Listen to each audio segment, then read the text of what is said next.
Well, good morning. It's 12:07 in New York, 11:07 in Medellin. And here we are, Wednesday. So what's happening? Well, Kamala and Waltz are gonna bus to a campaign.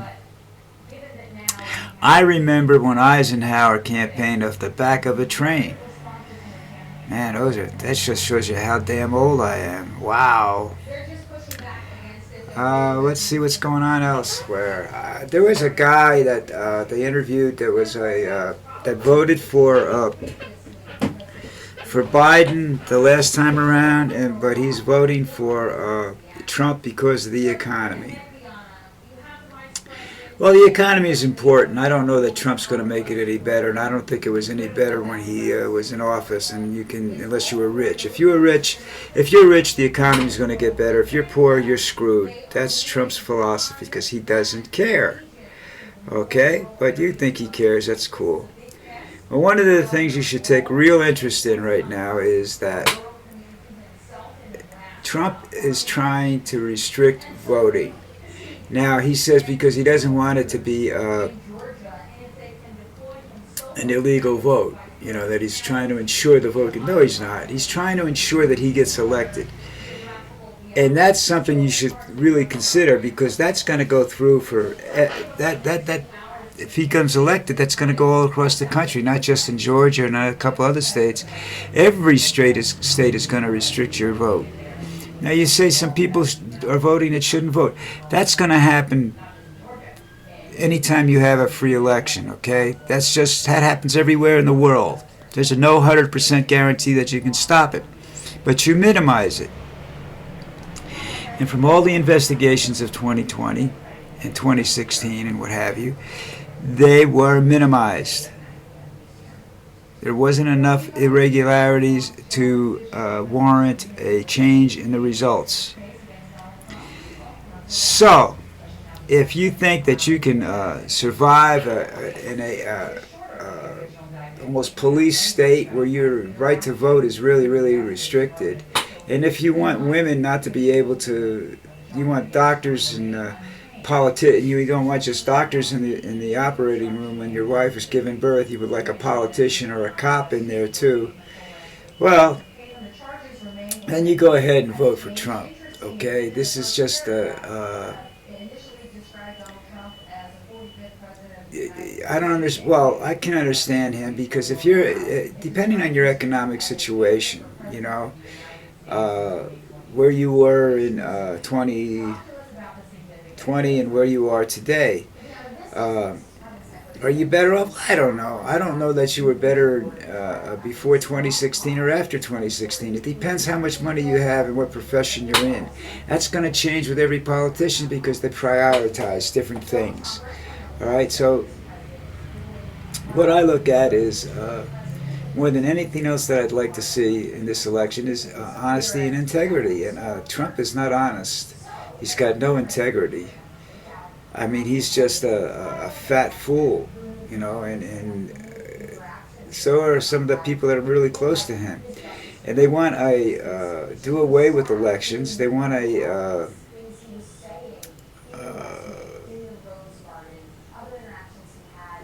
one-person government.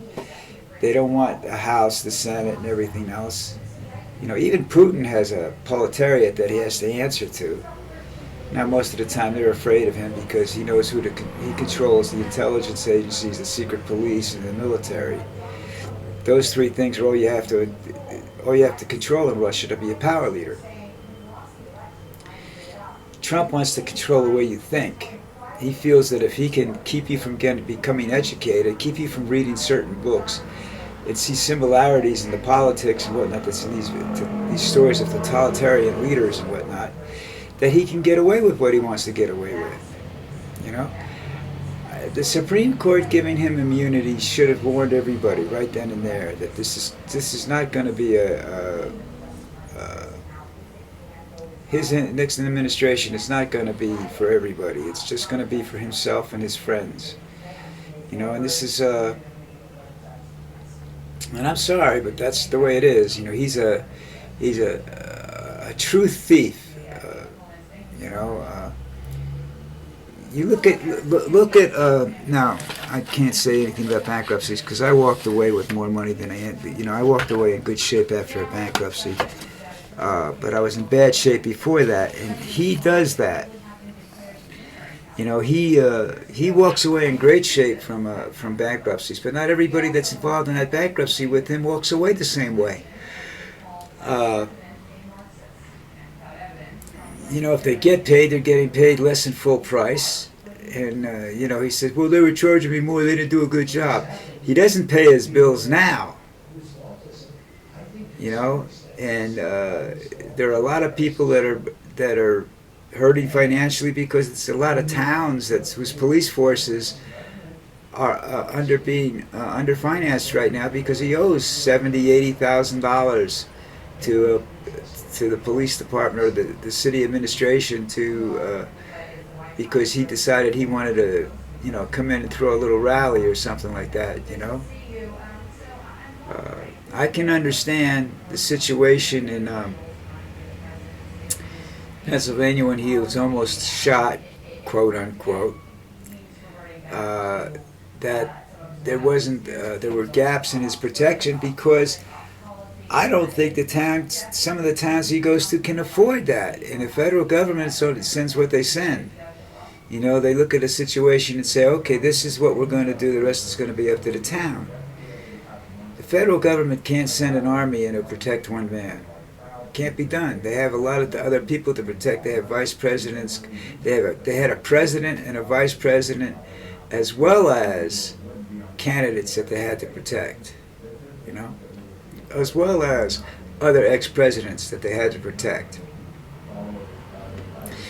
And most of the time, an ex-president is just a boring detail, you know. Nobody wants to shoot an ex-president. Well, maybe not so now. Maybe they do want to shoot an ex-president because they don't want him to become president again. You know, I don't think that's the way to do it. I think we should go around and do it the way we're supposed to do it.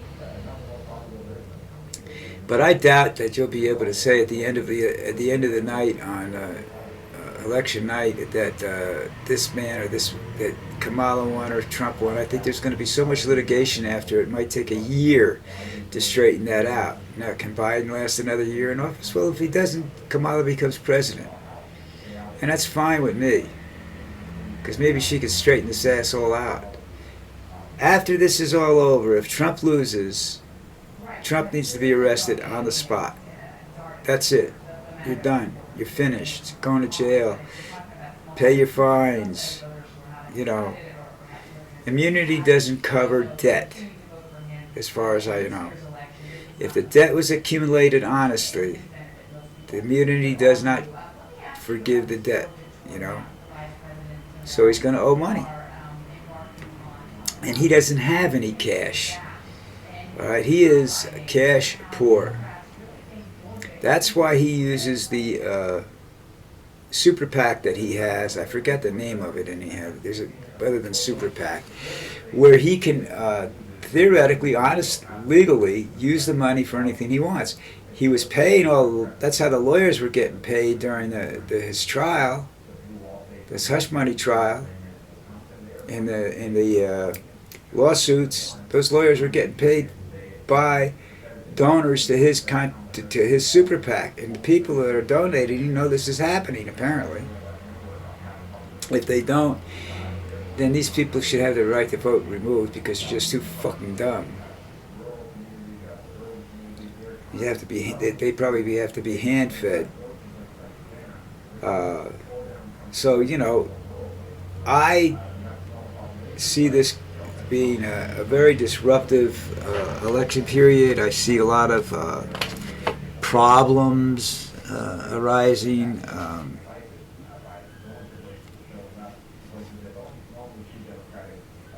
I don't see.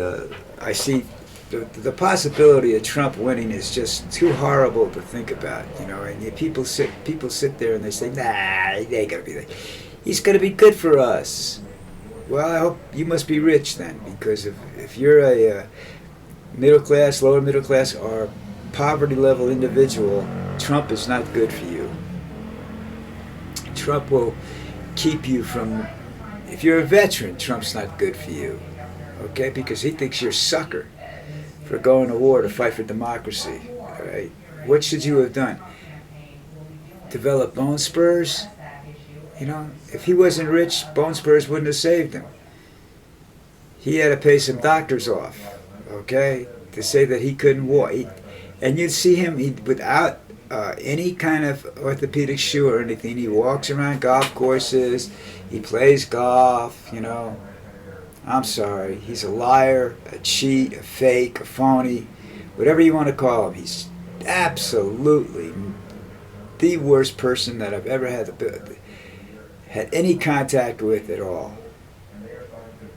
And I told you, I used to go and gamble with my friends, you know, and it was like we'd be down there for something else, and we'd go to the casino, and we'd stay to get a drink from the table or whatever, you know, have a few laughs and whatnot.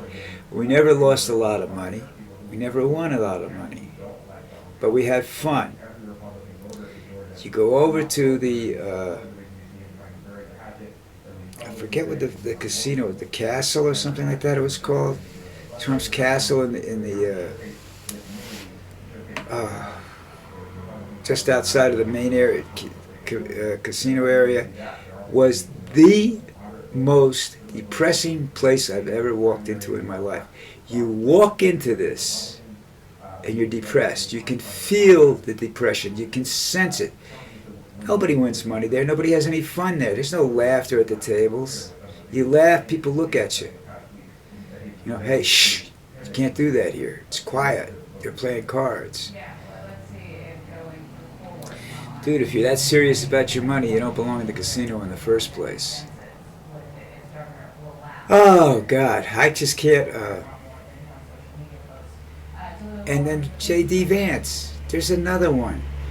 And you've got that human waste, Robert F. Kennedy Jr., and that just disappoints me so much that a Kennedy would come out in favor of Donald Trump.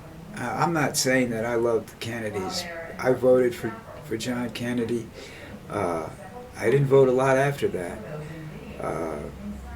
And the more I got to know him after he was assassinated, the less I liked the man. You know? Bobby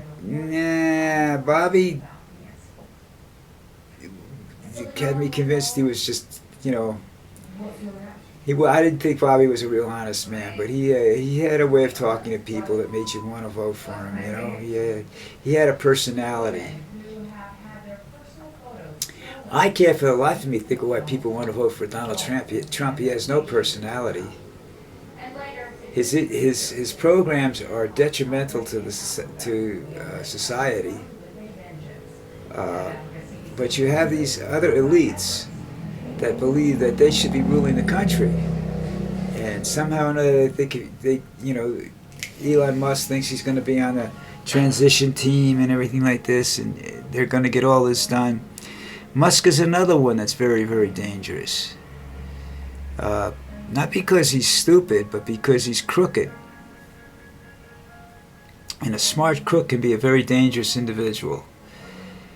So, you know, this is going to be a short day because I'm just tired, and I have a lot to do today, and I want to get it done. And it looks like it's going to rain. I have to take Lucy out again, you know. So this is all stuff I have to do today. I got up early today because my wife was going to a friend's house, so she left early.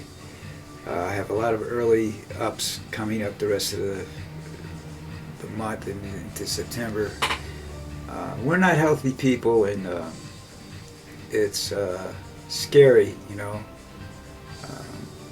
My wife isn't, her son doesn't think she's capable of babysitting the grandkids. This woman goes all over the city by herself, will not let me go with her. Okay? God forbid something happens to her.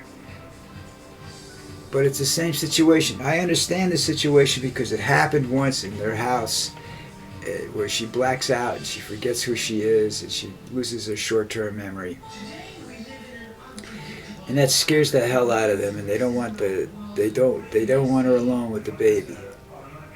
Okay, I can understand that, but still, it's a tragedy. So anyhow, I have a lot to do, so I'm gonna check out now, and I will be back later or tomorrow.